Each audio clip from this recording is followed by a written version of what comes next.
We've got one final Locked On Eagles podcast for you before the 2022 NFC Championship game between the Philadelphia Eagles and the San Francisco 49ers. We're going to take a look at how this timeline for the playoffs in 2022 looks a lot like 2017. Also talk some more strength-on-strength matchups in this game and our final LOE3, potentially before the Super Bowl. All that and more on this Friday edition of Locked On Eagles. You are Locked On Eagles, your daily Philadelphia Eagles podcast. Part of the Locked On Podcast Network, your team every day.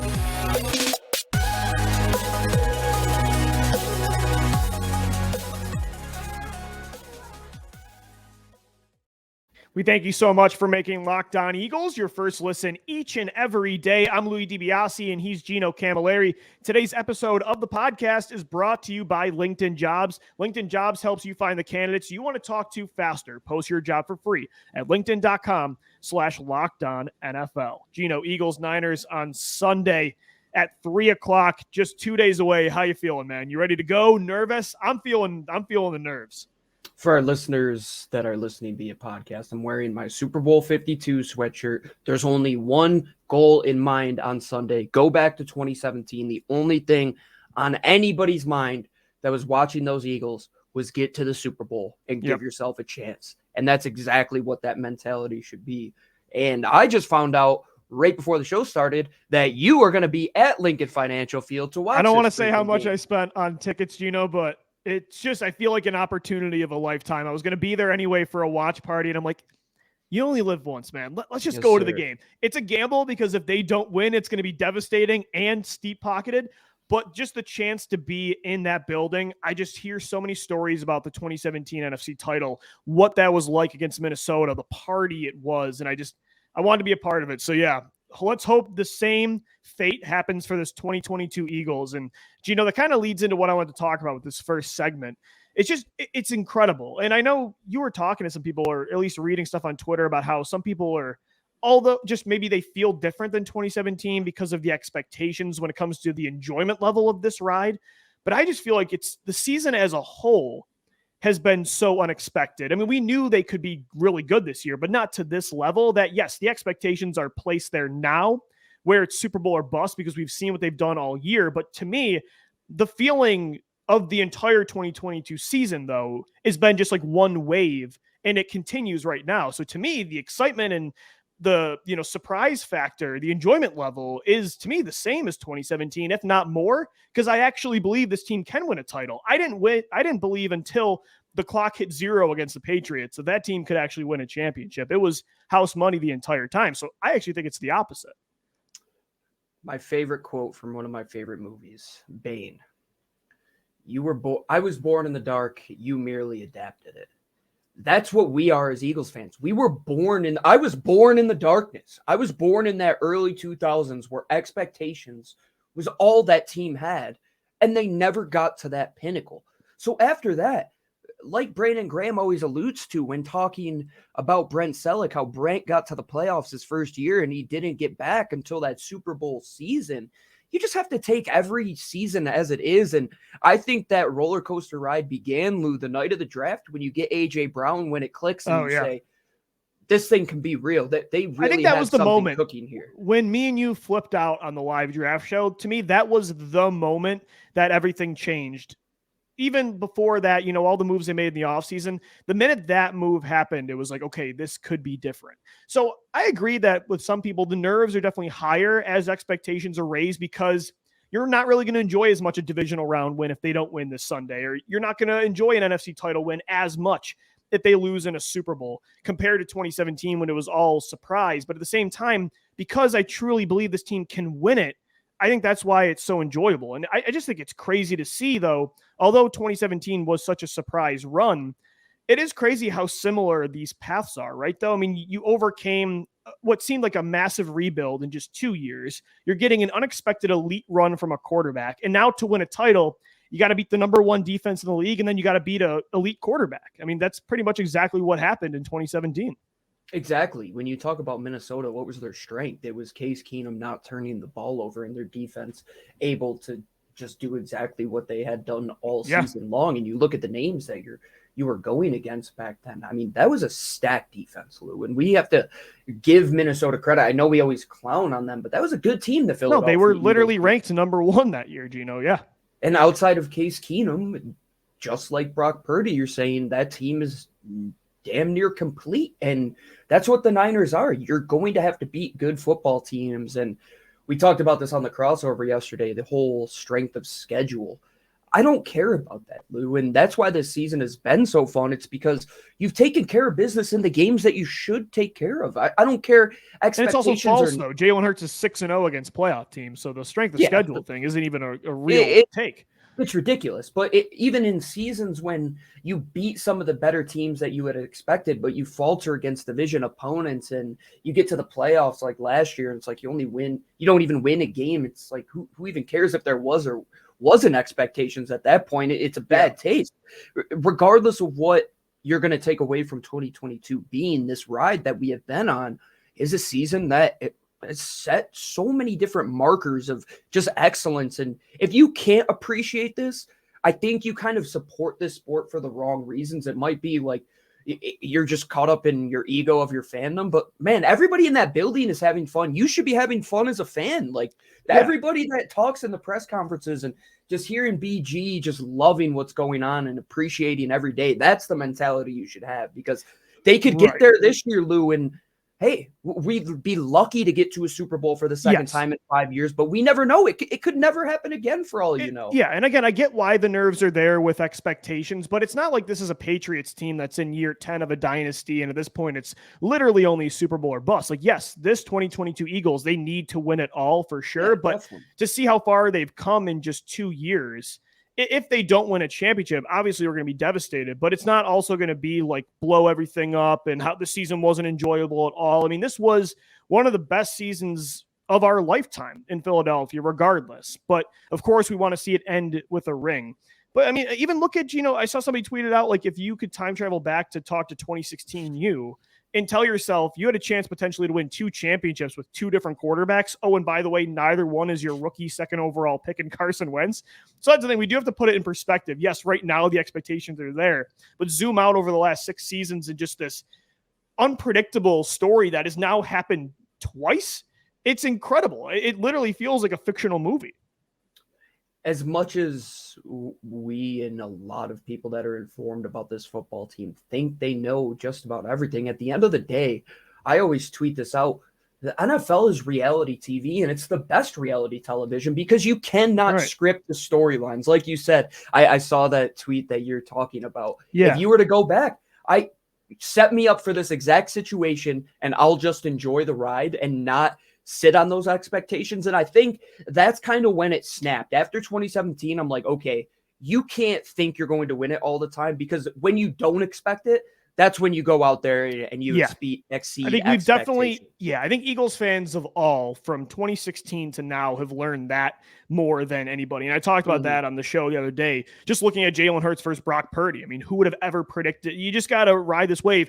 Of all the Eagles quarterbacks, Jalen Hurts and Nick Foles could be the ones with both rings, not Randall Cunningham and Donovan McNabb and all the guys you took to be the guy. It was those two. Nobody, I mean, that's just the NFL, man. It's, as you said, it's unpredictable chaos, but I think it's beautiful in that way. And Jalen's got a chance to win it. And as unexpected as it's maybe been for us, it's even more fun to know that this is the guy that's taking you on the run. He's 24 years old, and it doesn't feel like a one-time thing. So we'll see if he can continue to ride this magic. 2022 NFC title game Sunday, Eagles 49ers. Gino, I want to get into some strength on strength battles. We've kind of talked about where the Eagles can exploit this Niners defense, talk about maybe some mismatches if there are any, the quarterback advantage the Eagles have, but let's dive more into the strength on strength battles coming up next right here on the Locked On Eagles podcast. And guys, today's show is presented by LinkedIn Jobs. As a small business owner or hiring manager, you know that success in 2023 all depends on the team members you surround yourself with. That's why you got to check out LinkedIn Jobs.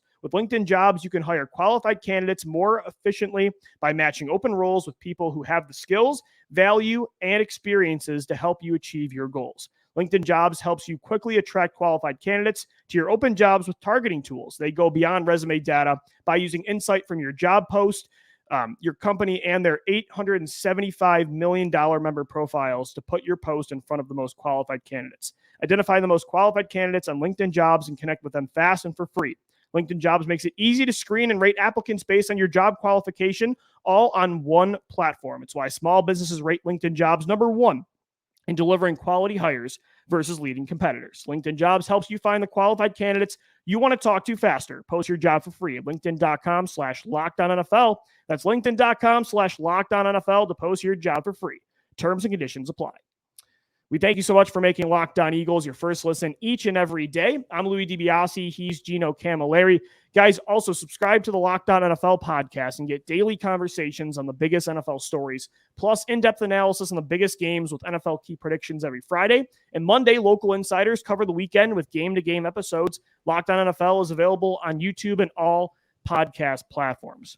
So, Gino, I think most people would agree the Eagles-49ers game, I think represents or features the two best rosters in the league. So we've been trying this week to find like where are the mismatches. It's maybe Devontae Smith and AJ Brown against these corners for San Francisco. It's Jalen Hurts against Brock Purdy. But most matchups are going to be strength on strength, right? You look at the Eagles offensive line against this 49ers front seven, the opposite as well. Deebo Samuel and Brandon Ayuk against Darius Slay and James Bradbury. Are you feeling good about those strength on strength matchups? You have to, and as a unbiased football fan, I think you look forward to this Sunday and you say, I can take a lot of teach tape away from a lot of these individual matchups. And there's a couple that I look at right away. I think the heavyweight bout, the one that everybody's buying the pay-per-view for, Hassan Riddick, Trent Williams, 60 minutes going at it. That's going to be one where you say, okay, who's going to buck up in those final minutes when it comes down to pressure time. And we'll see, man. Hassan Riddick has done it against the best of them, and Trent Williams just seems to be an ageless wonder. I go to the Eagles offensive side of the ball. I look at Dallas Goedert versus Fred Warner.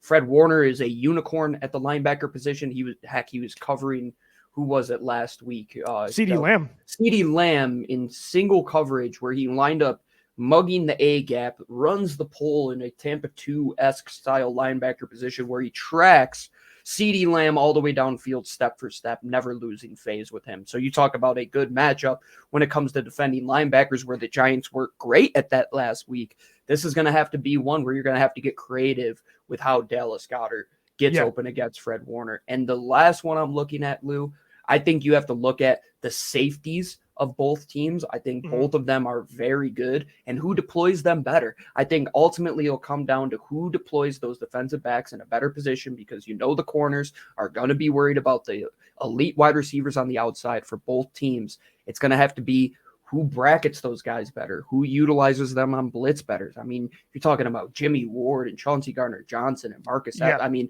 there's so much talent in that defensive back room for both of these teams. Yeah, for sure. I'm feeling pretty good about these battles too. And Gino, when you look at the 2022 season, most of the time when there was an obvious strength on strength matchup, the Eagles have come out on top for a lot of them. You look at Darius Slay against Justin Jefferson week 2 against Minnesota. You look at Lane Johnson and Jalen Hurts against Micah Parsons in that Sunday night game against the Dallas Cowboys. And then you look at this front against, elite running backs like Jonathan Taylor, Saquon Barkley, Derrick Henry. They kept all those guys in check. So a lot of those times where it was the Eagles do something really well and the other team does something really well, they go head to head.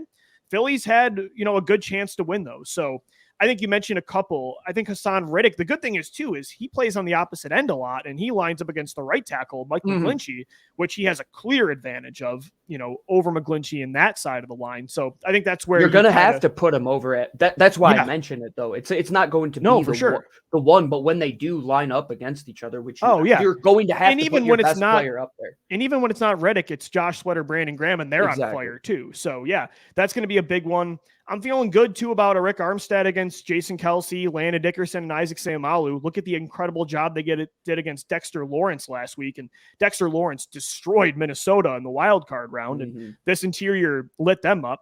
So I think the only two strength-on-strength matchups I'm a little nervous about, well, I don't even know if it's a strength. It's been for the Eagles this year at linebacker, but I would say George Kittle against TJ Edwards and Kazir White in the open field might be one. And then Lane Johnson has given us no reason to doubt this year, but being injured and playing Nick Bosa, if Lane Johnson again holds Bosa this week to like no pressures or no sacks, maybe he should win MVP this year, man. I mean, it would be an incredible story. He's going to have a tough test. I think the whole offensive line, and there needs to be an award for it in the National Football League. I agree. They have it in college football. You see Michigan wins it just about every single year, them and Notre Dame, but the Philadelphia Eagles, I think it just, you can't talk enough about where this team would be without this offensive line, Lou. And like I had mentioned on that show last week, in the summer, we should go through every single game that this team has been without Lane Johnson versus what he has done in the lineup. Vastly different. It's vastly different, even at 80%. You're talking about all of these guys being top level, and all of a sudden Jordan Mailata is the worst left tackle on the planet, according to San Francisco 49er fans, who, let me tell you what, folks, you go line up against a 6'8", 385-pound former rugby player and see how many times you can best him, because the only guys that do best him are elite playmakers at the defensive line position, where Hassan Riddick and Nick Bosa are the two guys that you look at and say, oh yeah, they got the best of him. But that's football, folks. Sometimes elite playmakers lose their reps. And talk about elite playmakers, Lou. I think the one that is just so clear and obvious is Darius Slay, James Bradbury, Brandon Ayuk, Deebo Samuel. Here we go. You're going to put these guys in the octagon, and who's going to come out on top? It's going to be so fun to watch. It's going to be, if Jonathan Gannon does it the right way. Right. That's a big thing. That's the other matchup. It's not really strength on strength per se in comparison, at least, but Jonathan Gannon against Kyle Shanahan, that still is going to be one of the keys to this game on Sunday. But yeah, it's going to be just a bunch of Pro Bowlers and all pros going head to head to get to the Super Bowl. And I don't think you'd want it any other way. Gino, we're going to put our money to the test coming up next for this game. LOE3 coming up next, and it's presented by FanDuel right here on Locked On Eagles. Don't go anywhere, guys. This is the Locked On Eagles podcast. As Lou mentioned, we have a message from the new official sportsbook of the Locked On Podcast Network and the Locked On Eagles podcast. The NFL playoffs are here, and we're really excited about our new sports betting partner for Locked On, because they're the number one sportsbook in America, FanDuel. If you watch the Hey K Adams show or just about any other sporting network out there, FanDuel is the sponsor. And if you're new to FanDuel, that's even better. They have so many great features that make betting on sports fun and easy. New customers, by simply going to FanDuel.com/lockedon, you'll get $150, $150 in free bets guaranteed when you place your first $5 bet. All you got to do is pony up 5 George Washingtons or a single Abraham Lincoln. You'll get $150 in free bets. Lou and I will be talking about our LOE3, the first time presented by FanDuel. They are the official sportsbook of the Locked On Podcast Network and Locked On Eagles, and our fans don't want to miss out. Place your first $5 bet, get $150 in free bets. FanDuel.com/lockedon. Make every moment more with FanDuel, official sportsbook partner of the NFL.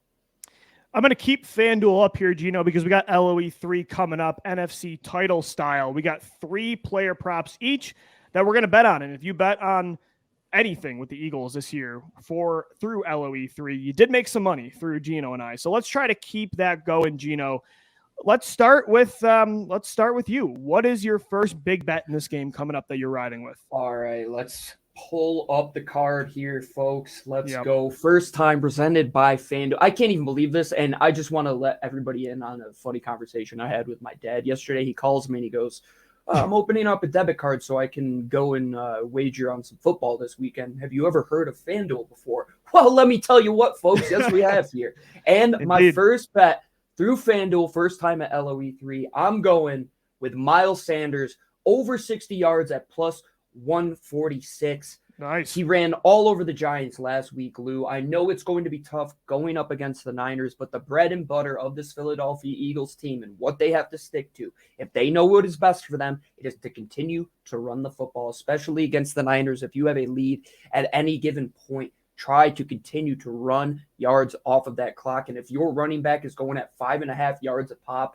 I'll continue to do that all day long. Yeah. Miles Sanders over 60 plus 146. My first bet is going to be through the air. I think A.J. Brown, 3 catches last week for 22 yards. They're going to make a more conceited effort to get him involved 72.5 receiving yards right now is FanDuel's line. I'm going to take the over, but I'm going to parlay it with, yes, I'm going back, and I know it didn't work again last week.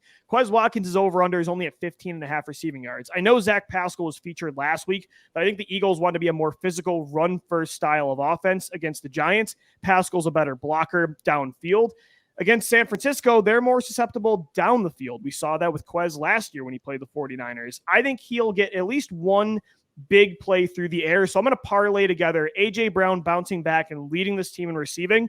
And I think Quez gets one big catch. So I'm going to hammer the overs on Brown and Watkins. I like that. I think that's smart. I think you're playing to the strength of your offense. And and A.J. Brown turns around, brother. And I'm not betting on Watkins blowing up in this game, but 15.5 receiving yards. When you have a deep threat like that against his defense, I think it's a good bet. I think it's fair. Somebody else is going to have to come up big because that's exactly who the Niners are going to try and take away. And the one guy that the Niners are going to continue to try and take away is the quarterback. But I can guarantee one thing, and one of my friends said this, and I thought it was hilarious. If the U.S. government just put $14 trillion on Jalen Hurts anytime touchdown score at plus 125, they get out we of their will debt. Single-handedly eliminate the entire debt of the United States. I'm rolling Jalen Hurts anytime. I think it's one of the safest bets you can make in football any given week. They're going to get down into the goal line situation. He's going to run it in. Yeah. I mean, cash it. I'm cashing it right now. I'm going to go get something to eat. It's easy money. Playing with that money already. For sure. I'm also going to bet on Jalen Hurts again through the air, over 247.5 passing yards. Love it. I think the Eagles are going to really try to throw the football down the field against the 49ers to get to the Super Bowl. I'm going to hammer the over on Jalen. He's going to pull off his best version of Nick Foles in 2017 against Minnesota and make it rain. He's had success against top 10 defenses this year, which is awesome. It's a great stat I saw from Jeff Kerr on CBS to see all the positive statistics in these kind of situations. I'm going to say that keeps it going in Philadelphia on Sunday. And then, Gino, our final bet each is Eagles money line, baby. Go Birds. Let's get to the Super Bowl. 57 in Arizona. Just win, baby. Just win. That's right. There's only one goal in mind, and you come out on top of this game and you cement your legacy of how good this season really was. I think you're going to look back and say, 2022, what a talented roster.